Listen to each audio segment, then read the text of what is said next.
Så blev vi så meget klogere. Det kan være en rigtig dum idé at tage doping. Det kan være direkte skadeligt. Men det stoppede ikke Simon Juhl. På forsvarlig afstand af Michael Mays er jeg nu begyndt at forberede mig til at dope mig selv i forhold til at skulle spille bordtennis med ham. Jeg vil ryge mig et hoved på en bong, inden at jeg spiller videre med Michael Mays. Hvad sker der med lighteren, mand? Jeg bliver nødt til at gå ind på mit værelse og rest, fordi det er helt fucked up. Man skal huske at slukke sin J, inden man går i seng. Jeg blander 2 af de dopingmidler, der hedder hash og skunk.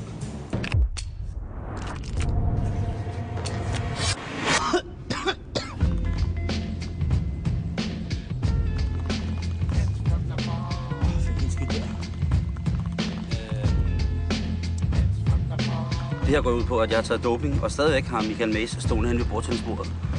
Og jeg vil nu prøve at se, hvordan det virker for mig, det her doping.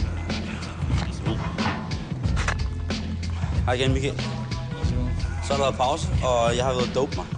Og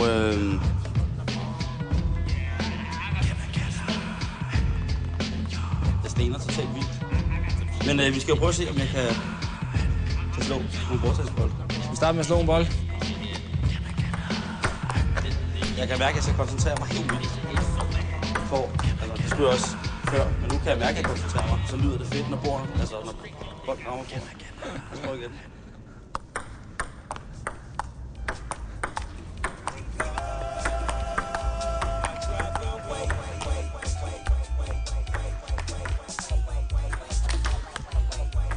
Ej, det er sgu godt.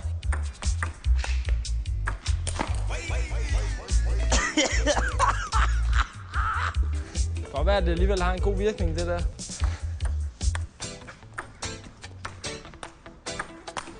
er virkelig stor fremgang.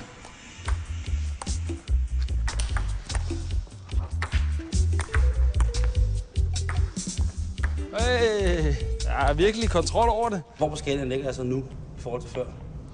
Jeg synes faktisk, at du spiller bedre, end du gjorde før. Om det så er, fordi vi har spillet, eller det er det ene eller det andet, men jeg synes faktisk, at jeg vil give dig en 7'er på skalaen. Tusind tak, fordi du havde lyst til at være med i det her. Tusind tak, fordi jeg måtte være med. Det var rigtig hyggeligt. Kan du lige få en dy? Altså sådan en chokoladeost? Det kan jeg faktisk.